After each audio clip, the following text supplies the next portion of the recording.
Welcome back to Sold Out Sports Talk on AFR Talk. Roman Gabriel III, your host, and of course you can join us 8 Eastern, 7 Central every Saturday night as we tell you all about faith, family, and sports and the passion of sports through high-level role models, guys that get it on and off the field, coaches and players, and of course no different with my guest coming in. And what a great time to have him in as the NFL season is getting ready to kick off. And this guy also has an incredible heart for young people. That's what we're all about. It's Sold Out. And my guest, unbelievable, 6 Pro Bowls, 13 seasons, one of the stalwarts for the Denver Broncos, linebacker. He played in 3 Super Bowls, 3 AFC championships. More importantly, though, as we've talked about before, this guy has had a great career after his football. He's got a wonderful organization called REACH Foundation, which is an acronym for Rewarding Experiences for All Children, out of Denver, Colorado. He's also written a great book that you need to get your hands on called Heart of the Student Athlete. My guest, Karl Mecklenburg. Karl, how you doing? I'm well, Roman. Thanks. Hey, it's great having you in.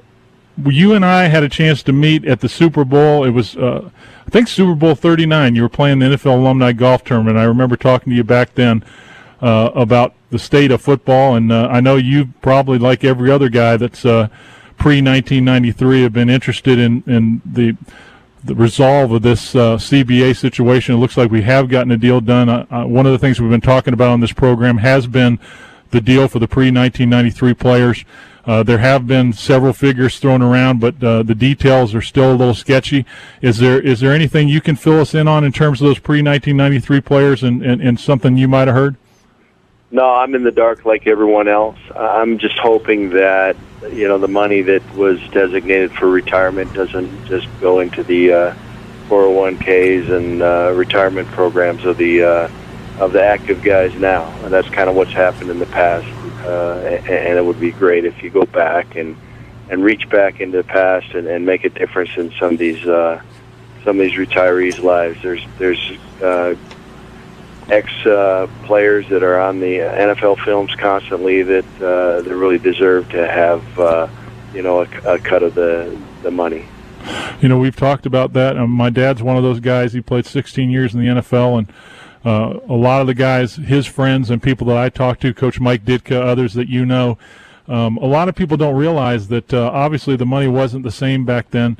You have a situation where you have a lot of these guys who are having trouble paying for their medical bills, and the new deal says that if players today want to stay within the medical policy, they can get medical help for life. Are you one of those guys that believe that I think we're talking probably about 3,500 players when you really break it down, that these guys should also get that deal?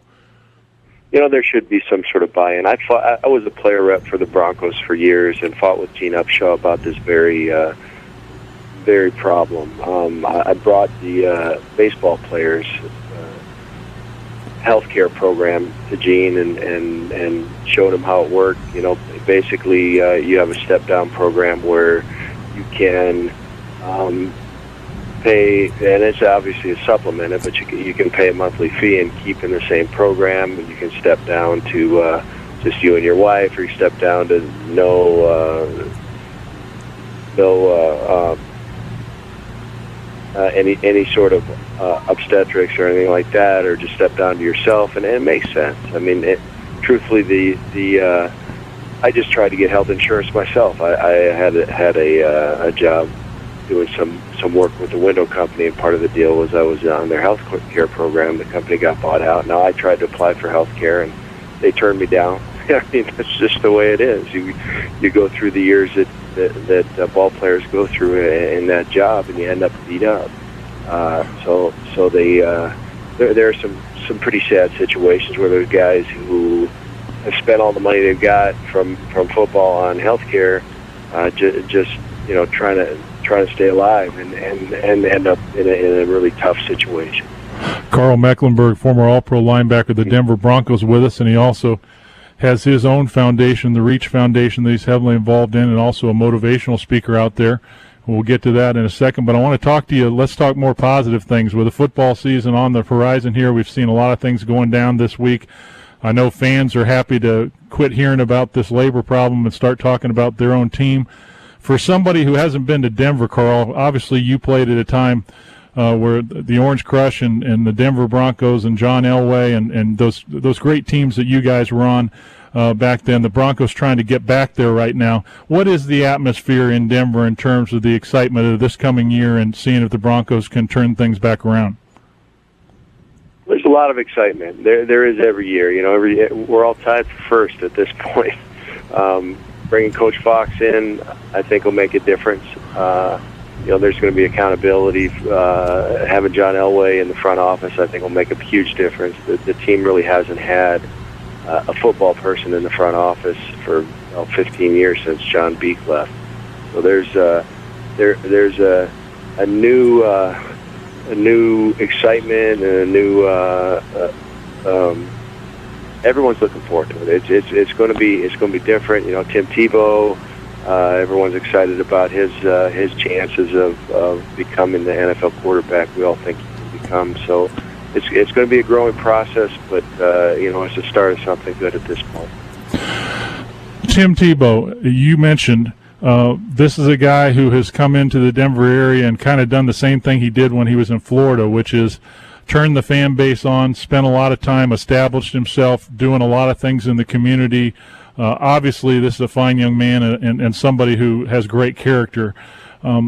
For those doubters out there, you've seen this guy, you've talked to others who have been around him, Karl. What is it that makes Tim Tebow not only a special player, a guy who, as you said, has great potential, but a leader? It's just his attitude. He's always thinking about the team first. He's a guy that's going to do whatever it takes to win a football game, reminiscent of John Elway. Obviously, he doesn't have the measurables that John had as far as arm strength and that type of thing. But the measurables are just a small part of what it is to be a leader on a football team. I was the 310th pick of the NFL draft. No one expected me to even make it, let alone become a captain and do the things that I did with the Broncos, and it wasn't measurable. That's why I was the 310th pick. He's a guy who's a leader. He's a guy who believes in himself and will figure out a way to make the most of the talent around him. It doesn't matter how big or fast or strong you are. If you don't know where you're going, you can't get there. And he's a guy that's going to be in the book. He's going to know exactly what he's supposed to do when, and lead the other guys and make sure they're doing the same thing. So I think he's going to be a great addition and a long-time quarterback in the NFL. Karl Mecklenburg, our special guest, and Karl, of course, played with 6 Pro Bowls, 3 Super Bowls with the Denver Broncos, and this brings me what you said earlier about being an underdog, being somebody who was drafted in the 12th round, a 310th pick, as you said, but had an exemplary career. I would assume, based upon looking at segments of your book, and of course you sent me your book, Heart of a Student Athlete, that gave you some inspiration in terms of your Reach Foundation and all the things that you want to do with young people about that same premise of you can overcome your hurdles and difficulties. And it sounds like you have the same passion for this organization, and you wrote about that in your book, Heart of a Student Athlete.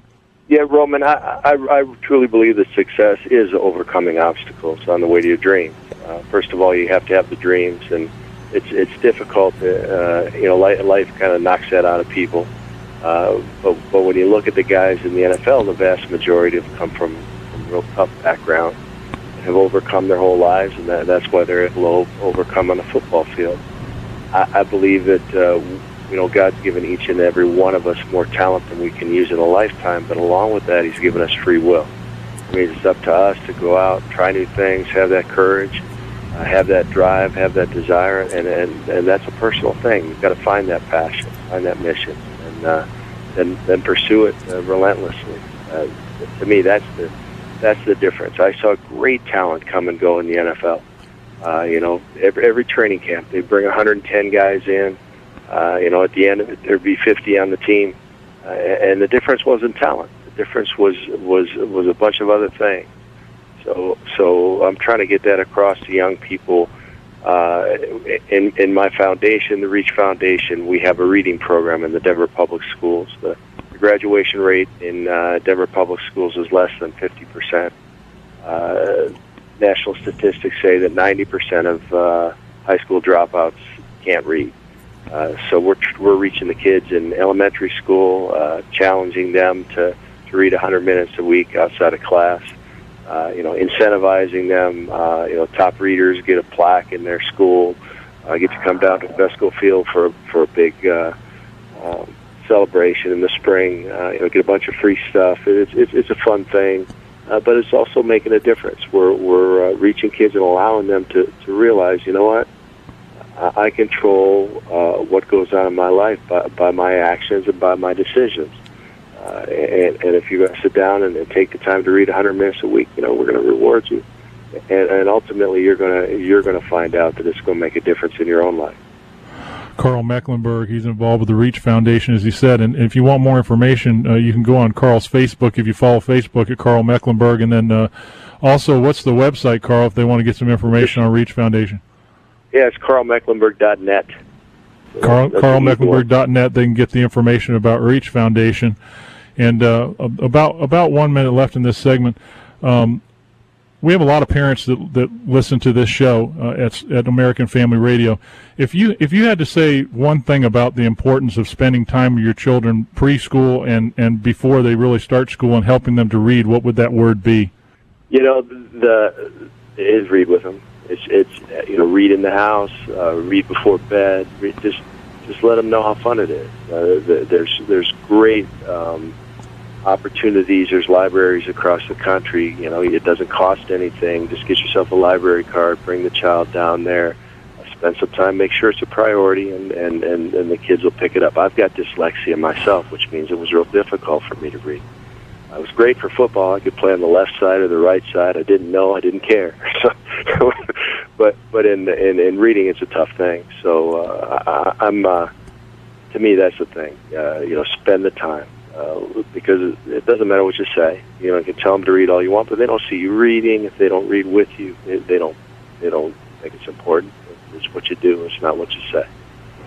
Former Denver Bronco Karl Mecklenburg is our guest, and when we come back, we'll spend a few more minutes with him, talk about his book, Heart of a Student Athlete, let him tell you a little bit about why you should get hold of this. Men's the Smart Book Lovers 2010 Sharp Rit Book Award semifinalist. It's got some great words for parents and also for young people in terms of what you want to do to help your kids be exemplary. When we come back, more on Sold Out Sports Talk on AFR Talk with Karl Mecklenburg. Hang in there.